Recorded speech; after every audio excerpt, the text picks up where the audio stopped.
बाप की एक ही ख्वाहिश थी कि उसकी औलाद उसके साथ खानदानी कारोबार में हाथ बटाए, लेकिन रवि को तो बचपन से ही वकालत की डिग्री हासिल करने का शौक था।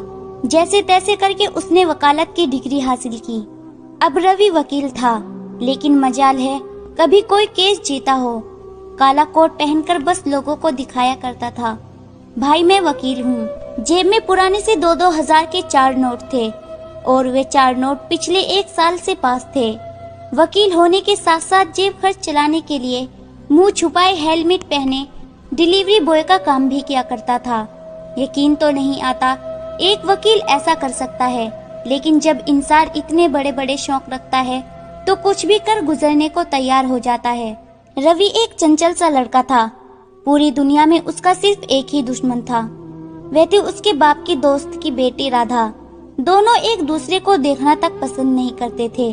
जाने ऐसी क्या वजह थी कि दोनों में इस कदर नफरत थी।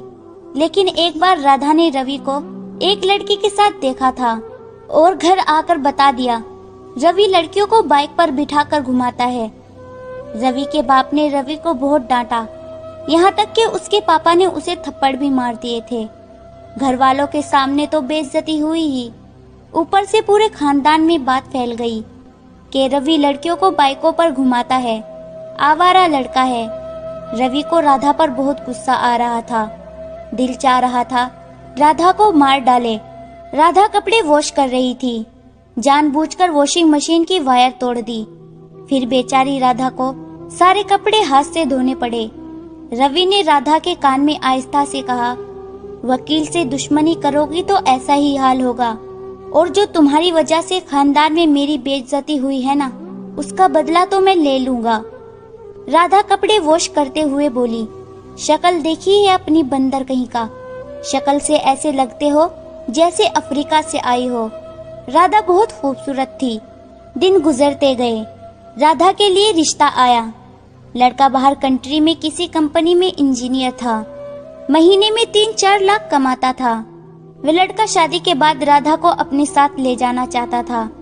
रिश्ते की बात चल रही थी। रवि ने मन में सोचा, इसको तो कोई फकीर ही मिलेगा, इंजीनियर से तो शादी नहीं होने दूंगा। लड़की देखने वाले आए हुए थे।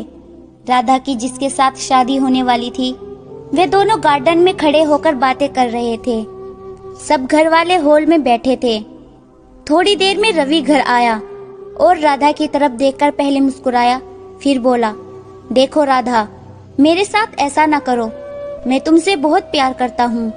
याद करो जिस दिन बारिश हो रही थी और हम दोनों सारी रात छत पर बैठे बातें कर रहे थे, तुमने बोला था, रवि अब हम कभी जुदा नहीं होंगे।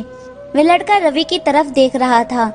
रवि ने लड़के से कहा, भाई साहब माफ करना, लेकिन राधा मेरी मोहब्बत है और मैं इसके बिना और ये मेरे बिना नहीं जी सकती।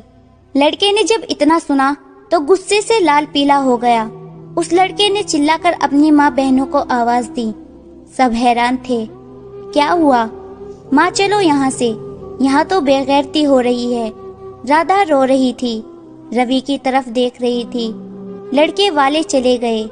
रवि नहीं जानता था उसने नादानी की थी, जैसे फिल्मों में होता है, लेकिन हकीकत में उसका नतीजा कुछ अलग होता है।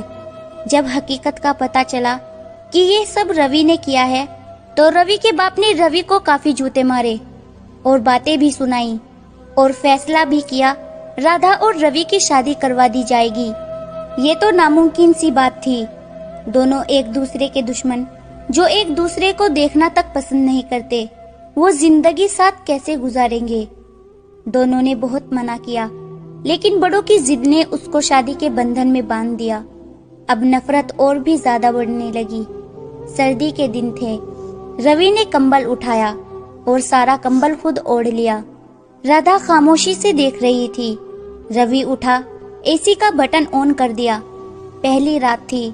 वे दोनों एक दूसरे से झगड़ रहे थे। राधा ने कंबल अपनी तरफ खींचा, लेकिन रवि कंबल से लिपटा हुआ था। राधा को सर्दी लगने लगी। राधा ठंड से कांप रही थी। रवि हंस रहा था, हाय कितना गर्म कंबल है। राधा उठी। टेबल पर पानी का जग रखा हुआ था और फिर सारा पानी रवि के ऊपर डाल दिया। रवि चीख मारकर चिल्लाया, पागल हो गई हो क्या? रवि बहुत गुस्से में था।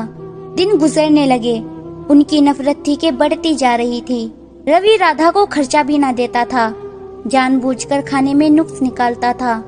कभी कभी तो राधा को तंग करने के लिए अलमारी से कपड़े निकालकर गंदे करने लगता, ताकि राधा को फिर से धोने पड़े। और राधा भी खाने में जानबूझकर कभी नमक तेज कर देती, तो कभी मिर्च, तो कभी कपड़े जला देती परहेज करते हुए। सबने बहुत समझाया था, लेकिन वे कहाँ किसी की सुनने वाले थे। एक से बढ़कर एक जिद्दी था। अब राधा ने रवि से कह दिया, मुझे तलाक दे दो। लेकिन रवि की जिद थी, नहीं दूंगा तलाक, बस तुमको अपनी गुलाम बनाकर रखूंगा। गुस्से और जिद में कुछ यूं हुआ, राधा शॉपिंग करने गई थी। वहां उसकी मुलाकात राहुल से हुई। राहुल पुलिस इंस्पेक्टर था। नजरें मिली और राहुल ने राधा को अपना नंबर दे दिया। उनमें मुलाकातें शुरू हो गई। राधा रवि से चोरी छुपकर राहुल से बातें करने लगी। राहुल को राधा से इश्क हो गया था। राहुल अक्सर कहता था, तलाक ले लो पागल से, मैं तुमसे शादी करने के लिए तैयार हूँ। राधा भी रवि से जान छुड़ाना चाहती थी। राहुल पुलिस वाला था। उसने प्लान बनाया, हम रवि को फंसा कर मार देंगे। ऐसा करो, ये चर्स और पाउडर के पैकेट रवि की कार में रख देना, बस आगे का काम मेरा है। राधा भी नफरत की जिद में पागल हो गई थी। वह कैसे भी रवि को तकलीफ पहुंचाना चाहती थी। राधा ने चरस और पाउडर रवि की कार में रख दिए। रवि दूसरे दिन अदालत जाने लगा तो रास्ते में पुलिस ने रोक लिया। हमें खबर मिली है तुम ड्रग्स डीलर हो। राहुल रवि को हथकड़ी लगाकर जेल ले गया। असल काम शुरू हुआ। राहुल ने रवि पर जुल्म करने शुरू कर दिए।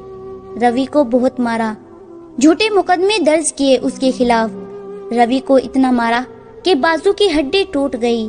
सिगरेट जला जलाकर लगाते रहे, बिजली से झटके देते रहे।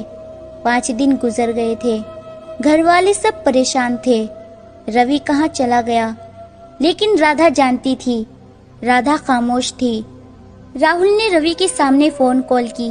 राधा मेरी जान, कल इसका इनकाउंटर कर दूंगा, किस्सा खत्म, शादी की तैयारी करो। राधा खामोश थी। राधा नहीं जानती थी उससे क्या गुनाह हो गया है। उसे गलती का एहसास होने लगा था। वे सबको बताना चाहती थी, लेकिन हिम्मत नहीं थी। दूसरे दिन जब राहुल रवि का इनकाउंटर करना चाहता था, तब रवि के कुछ दोस्त आए जमानत के पेपर लिए। राहुल हैरान था, इनको कैसे पता चला रवि हमारे पास है। रवि के दोस्तों ने जमानत के पेपर दिए। असल मसला ये था, राहुल ने FIR नहीं बनाई थी अभी तक। उसके पास रवि को रिहा करने के अलावा दूसरा रास्ता नहीं था। उसने कानूनी तौर पर रवि को गिरफ्तार करके कैद में रखा था। वे वकील से मुकाबला नहीं करना चाहता था। रवि को रिहा कर दिया गया। रवि 7 दिन बाद घर आ गया। चेहरे पर जख्मों के निशान थे। माँ बाप भाई बहन सब परेशान हो गए। ये देखकर रवि ने मुस्कुराकर बताया, कुछ नहीं हुआ, एक एक्सीडेंट हो गया था, बस चेहरे के जख्म दिखाए थे। रवि ने सिगरेट से जले हुए और बिजली के झटके से जला हुआ जिस्म किसी को ना दिखाया। कमरे में चला गया। इधर राहुल परेशान था। यही सोच रहा था कि रवि कुछ करना दे मेरे खिलाफ। राधा कमरे में आई। रवि मुस्कुराया। पड़ गई ठंड, आ गया सुकून, बहुत मजा आया होगा ना मेरी यह हालत करवाकर। राधा खामोश थी। रवि राधा की तरफ देखकर बोला, मैं तुम्हारे और राहुल के बारे में सब जानता हूँ। मैं जानता था तुम दोनों की प्लानिंग क्या थी, कैसे मुझे फंसाना है। मैं भी खामोश रहा, इंजॉय करता रहा। मैंने अपने दोस्तों को सब बताया हुआ था। राधा ने सर झुका लिया। राधा डर गई थी, रवि सबको सब कुछ बता देगा। लेकिन रवि राधा की ओर देखकर बोला, तुम पत्नी हो मेरी, मैं ना तो तुम्हारा दामन दागदार करूंगा ना तलाक दूंगा, और ये राज हमेशा राज रहेगा कि तुमने मेरे साथ ये सब किया। खुश होना अब। राधा का गुरूर पल भर में खाक हो गया। राधा रोने लगी और बोली, रवि मैं हार गई और तुम जीत गए। मुझसे बहुत बड़ा गुनाह हो गया। रवि मुझे माफ कर दो। वे लोग हमेशा बर्बाद रहते हैं जो झुकना नहीं जानते, जो माफ करना नहीं जानते, जो अपनी जिद नहीं छोड़ते। हम दोनों गलत थे। इधर खबर मिली राहुल एक एक्सीडेंट में मर चुका था। नफरत हार गई और मोहब्बत जीत गई। नफरत खत्म हुई, मोहब्बत का आगाज हुआ। गुरूर करने का अंजाम बर्बादी के सिवा कुछ नहीं होता है। क्यों दोस्तों, सही कहा ना मैंने? आपका इस कहानी के बारे में क्या कहना है? कमेंट करके अपनी राय का इजहार जरूर करें। वीडियो को लाइक कर दीजिए और इसी तरह की कहानियां लगातार देखने और सुनने के लिए चैनल को सब्सक्राइब करके घंटी को दबाकर ऑल पर सेट कर लीजिए, ताकि आने वाली वीडियो का नोटिफिकेशन आपके पास तुरंत पहुंचे। मैं मिलती हूं आपसे अगली वीडियो में, तब तक के लिए धन्यवाद।